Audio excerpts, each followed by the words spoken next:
Baba bir masal anlat bana, içinde tüm oyunlarım kurtla kuzu olsun, şekerle bal. Baba bir masal anlat bana, içinde denizle balıklar, yağmurla kar olsun, güneşle ay.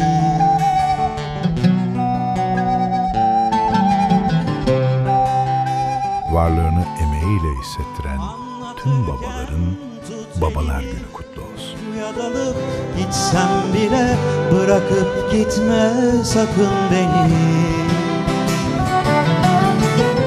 Anlatırken tut elimi, uykuya dalıp gitsem bile bırakıp gitme sakın beni.